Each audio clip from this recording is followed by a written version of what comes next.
Good morning. Happy Independence to all Nigerian citizens. This morning, it's a beautiful clear morning here live from Ondo City. We bring you our breakfast news from AYOGEN online television. These are the headlines. Court orders probe of 22 youths killed in Enugu. Mentally ill father strangles daughter in Lagos. Retired general abduction. Police expand rescue operation to southwest state. On our political news this morning, PDP zoning committee may not conclude assignments today. I'm surprised some people oppose electronic voting, says Jonathan. On our business news today, investors can make $1 billion from palm oil, says Adebayo. COVID-19 has pushed 100 million people into extreme poverty. On our sport news today, I've learned my lesson, says Anthony Joshua, after Usyk defeat. On our health news this morning, resident doctor in Abia, Imo, unable to pay rent, children's school fees, NAD boss laments.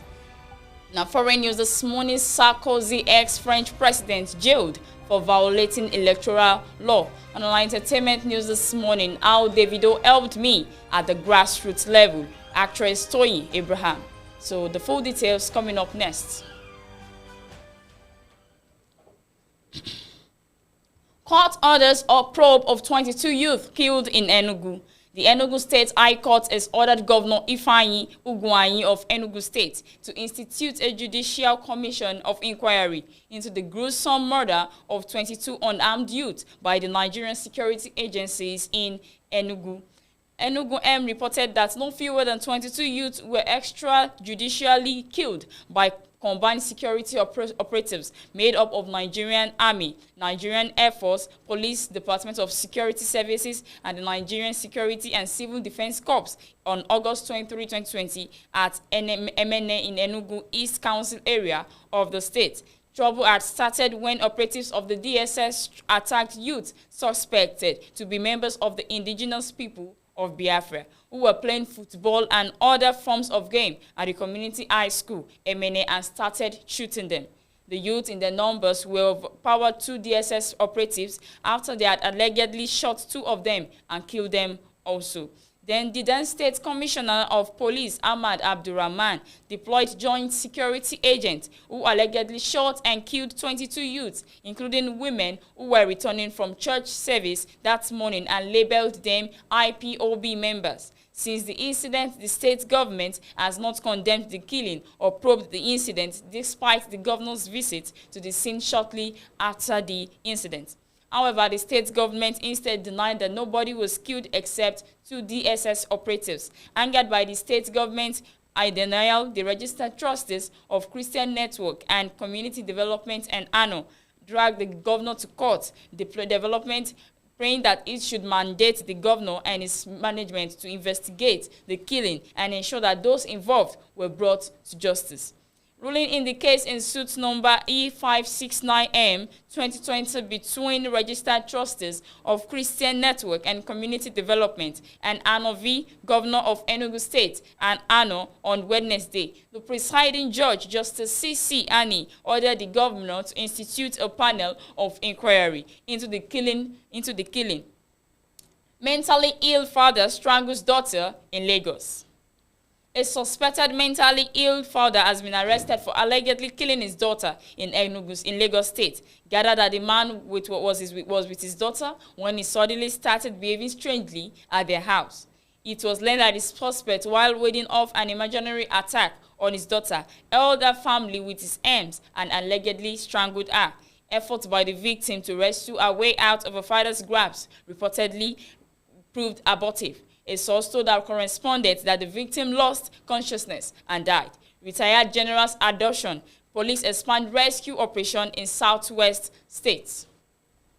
As the abduction of Air Vice Marshal Shikuru Smith, retired, enters day 3, efforts to rescue him will have been expanded to other parts of the southwest with the involvement of special police operative.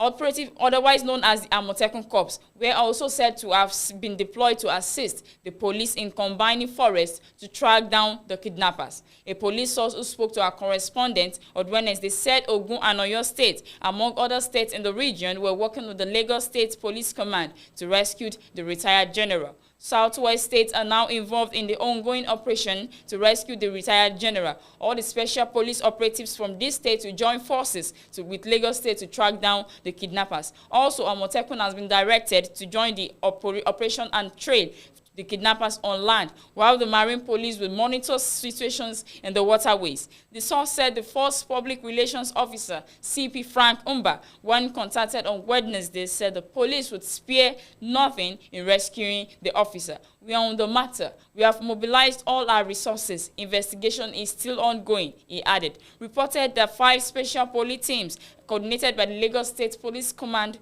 commenced a search and rescue operation following Smith's abduction at a work site in the Ajah area of Lagos on Monday. Is that the abductors were said to have invaded the site, shot continuously, forced him into a waiting speedboat and sped off. As at the time of filing this report, there was no indication that the abductors had contacted the retired general's family to demand a ransom. The commandant of the Amotekun Corps in Oyo State, Colonel Olayinka Olayanju, retired, said although he was aware of the kidnap, he had not been officially contacted to search for the retired AVM. Olayanju, however, said Amotekun in the state would not spare anyone suspected to have participated in the abduction of the retired general. On our political news this morning, PDP zoning committee may not conclude assignment today. The governor Ifeanyi Ugwuanyi-led People's Democratic Party zoning committee is unlikely to conclude its assignment today. It was gathered in Abuja on Wednesday that ongoing consultations among the party's governors who met over proposals but put forward by the committee for consideration may stretch a life. A party source who spoke to our correspondent said the committee met with governors of the party to brief them on opinions they were considering before a final decision is taken tomorrow, Thursday. The source said we are yet to meet with the BOT members, especially those who were newly brought. We need everyone on board. Barring any last-minute changes, we should make our position on the first leg of our assignment known tomorrow. We made proposals which were taken to the governors for their input. They are still meeting as I speak to you, but I have no doubt we should agree on something concrete tomorrow. Reported that the committee was considering sticking to this 2016 zoning formula, which zoned the party chairmanship to the south, while the position of secretary, publicity secretary, among others, were equally zoned to the north. Governors of the party under the aegis of the PDP Governors Forum were still meeting in Abuja as last the time of filing his report. I'm surprised some people oppose electronic voting, says Jonathan. Former President Goodluck Jonathan on Wednesday supported the calls for electronic voting in the country. According to him, the system would not only ensure the independence of the Independent National Electoral Commission, but also make elections in the country credible. He stressed that he finds it difficult to believe the opposition that has greeted the use of the electronic voting, despite the advancements technology has brought. Jonathan spoke while delivering a lecture on Wednesday at the inauguration ceremony lecture of the National Defense College, Course 30 in Abuja. He said there is no doubt that the independence of the electoral management body is the key plank upon which a thriving democracy rests.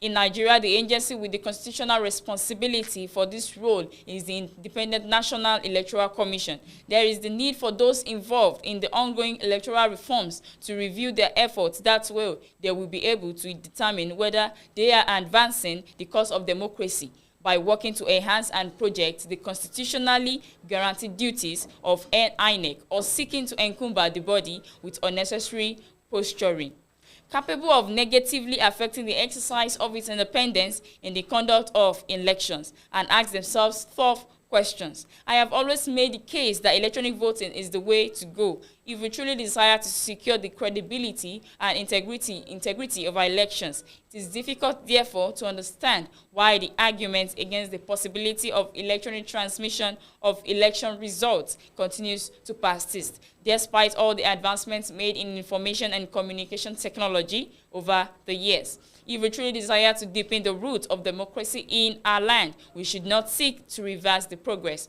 already recorded by INEC in the application of modern tools in the conduct of elections, but aim to improve the processes of the new light of new technology. Speaking on the theme human security and national development, the whole society approach, the former president said emphasis should be placed on human security. On our business news this morning, investors can make $1 billion from palm oil, says Adebayo. The Minister of Trade, Industry and Investment, Niyi Adebayo, has announced plans by the federal government to collaborate with investors to implement backward integration program across key selected priority products. These products include palm oil, sugar, cassava starch, cotton textiles, and garments.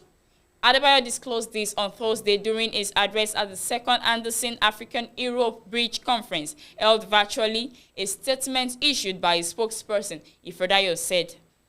The statement was titled Nigeria's Economic Diversification Agenda, Achieving Positive Results. As says Adebayo, he announced the implementation of the ministry's backward integration program across key selected priority products, namely palm oil, sugar, cassava, starch, cotton textiles, and garments, saying this government was prepared to collaborate with investors to achieve its mandate. For palm oil, Adebayo said there was a domestic market opportunity of about $1 billion, which potential investors could take advantage of.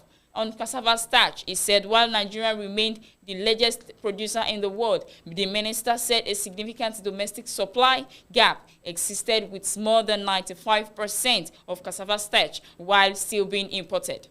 He said the government's focus was on bringing in large-scale investors to bridge the gap and increase production of cassava starch.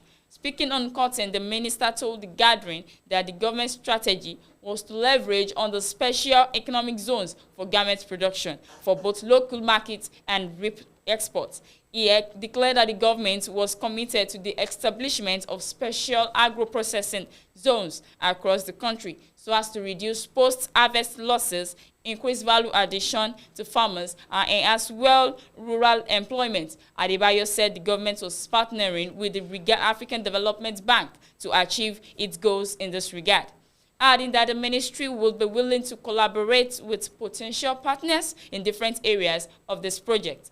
He said, similarly, we aim to build at least one agro-processing facility in each of the country's 109 senatorial districts by leveraging available government funding and exploring innovative financing methods such as public-private partnership and grants. COVID-19 has pushed 100 million people into extreme poverty, says the World Bank.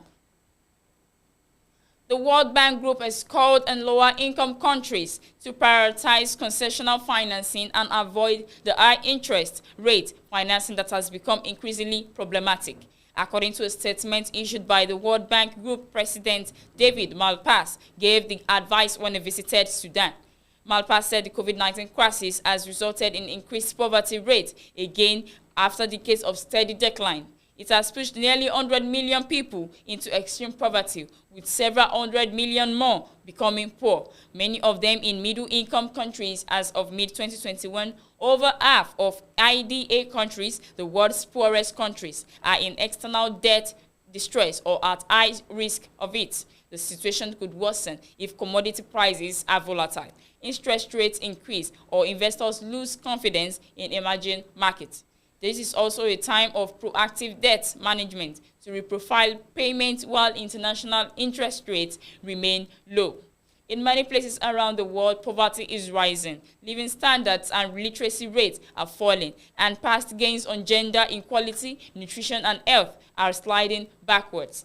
From some countries, the debt burden was unsustainable before the crisis and is getting worse. Rather than gaining ground, the poor are being left behind in a global tragedy of inequality. Malpa said that digital solutions can increase competition in product markets and enable people to sell services online, connecting them to national and global markets. He said supporting this transformation requires many actions at scale, investing in digital infrastructure, eliminating monopolies in the telecom sector, providing national IDs, and creating an enabling regulatory environment. The digital revolution can also transform the public sector. For example, it allows a radical rethink of safety net systems. Across the world, we are seeing programs move from in-kind and cash delivery to digital delivery, direct to people's bank accounts or visible on their phones. The group president called for the strategic strengthening of education and health system, as noted that the World Bank Group was positioned to support countries while mobilizing the private sector. On our sport news today, I've learnt my lesson, says Anthony Joshua after Usyk defeat. Anthony Joshua says he has learnt his lesson after losing his world heavyweight titles to Alexander Usyk in London at the weekend. Usyk outpointed Joshua on all three judges' scorecards as he wrestled the WBA, IBF, and WBO titles away from the British boxer in front of a crowd of more than 66,000 at the Tottenham Hotspur Stadium. Joshua caught a surprisingly relaxed figure in the early hours of Sunday as he gave his initial thoughts on just the second defeat of his 26-fight professional career, despite having greater height, reach, and weight than his Ukrainian opponent. In a social media post on Thursday, the 31-year-old said, "I've watched the fight, analyzed my preparations, and identified my mistakes. I've learned my lesson. Thanks for sending love and checking in. Don't worry about me. My spirit is strong." Both camps are keen to activate a rematch clause, with Usyk hoping to take on Joshua in front of his home crowd in Clavia, although at the end Joshua's promoter suggested a second fight would likely take place in Britain again on economic grounds. Joshua's defeat has scuppered hopes of a battle of Britain or unification heavyweight title clash with Tyson Fury, fellow British heavyweight Wilder in Las Vegas on October 9, when he meets Deontay Wilder in Las Vegas. The third meeting between the boxers following a split decision draw and a victory for Fury. My advice to Joshua in the rematch is get stuck in the best way he knows how. Put his best foot forward and swing away. Jack, swing away, Fury said on Wednesday. Was I absolutely wounded that Usyk won? Yes, I was. I was hoping Joshua could win the fight, but he couldn't, and that's none of my business. The only thing I'm bothered about is beating Deontay Wilder, and that's the most dangerous heavyweight out there. In my opinion, Wilder beat Joshua. Usyk all the rest of the division comfortable, but he cannot beat me.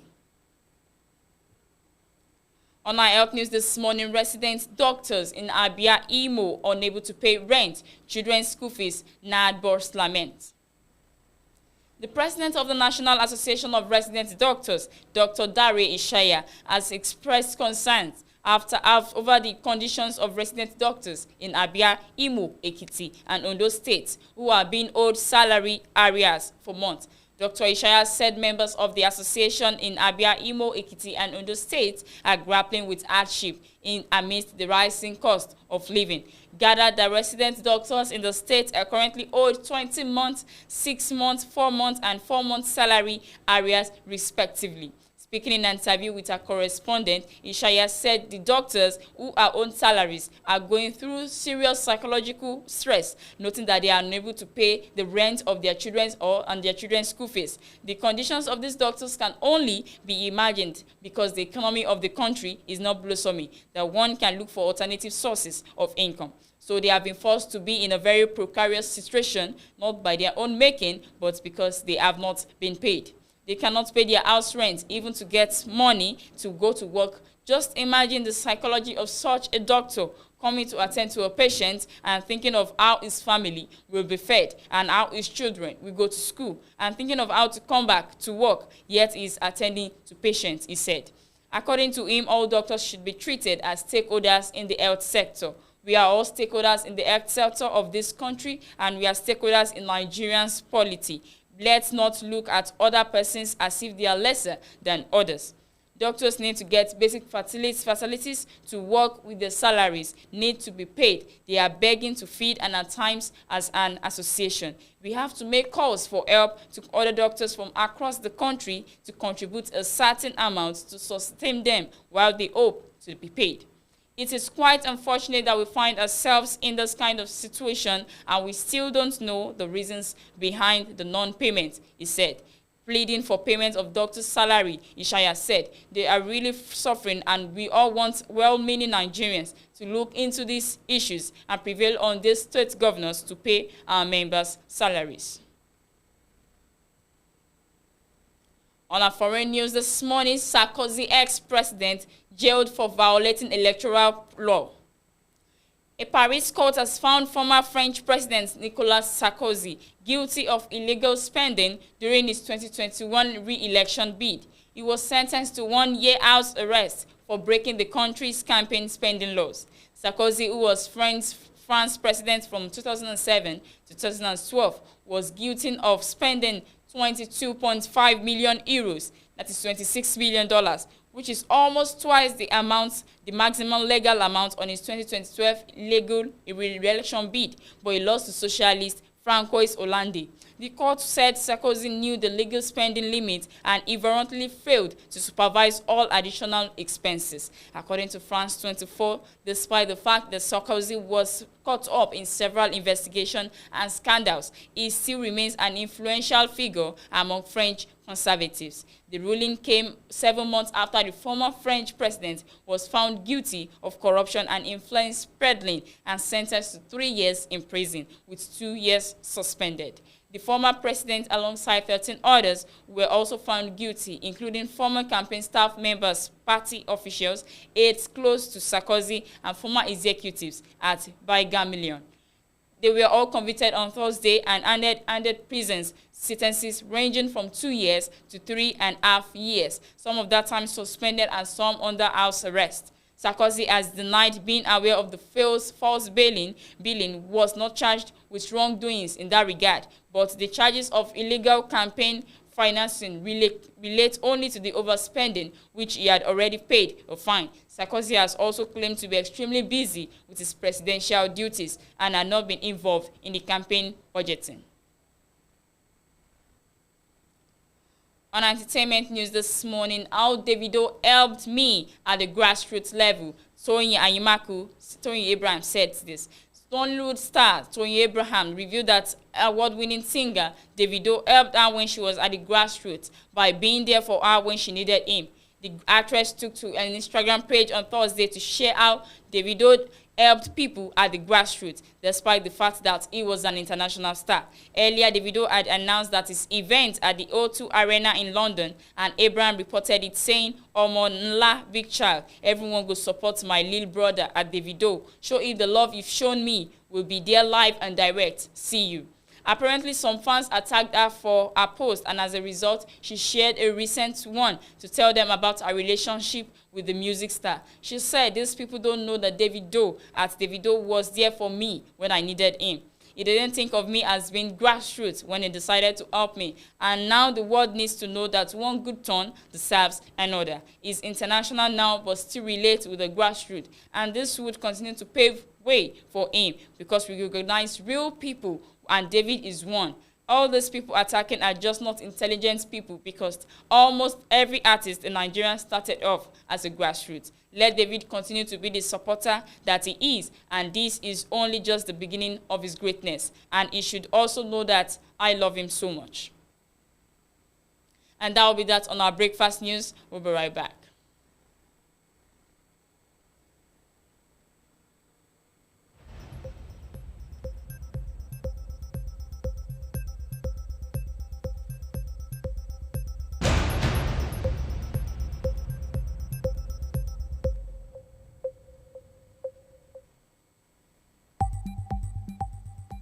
Welcome back. Highlight of our breakfast news this morning. Court orders probe of 22 youth killed in Enugu, main southwest state. On our political news this morning, PDP zoning committee may not conclude assignment today. It can make $1 billion from palm oil, says Adebayo. COVID-19 has pushed 100 million people in poverty.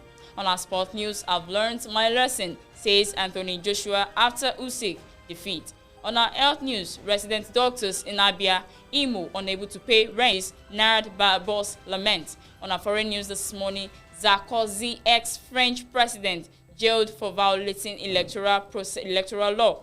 On our entertainment news this morning, how Davido helped me at the grassroots level. Actress Toyin Abraham says this. And that will be that on our breakfast news this morning. Thanks for watching. I want you to continue to follow us on our Facebook page and subscribe to our YouTube channel on AYOGEN's online television. We wish you all a happy Independence Week. Happy Independence to you all. So I remain Makonjola Luatosin Esther. Stay tuned. They stood there with a blessed day.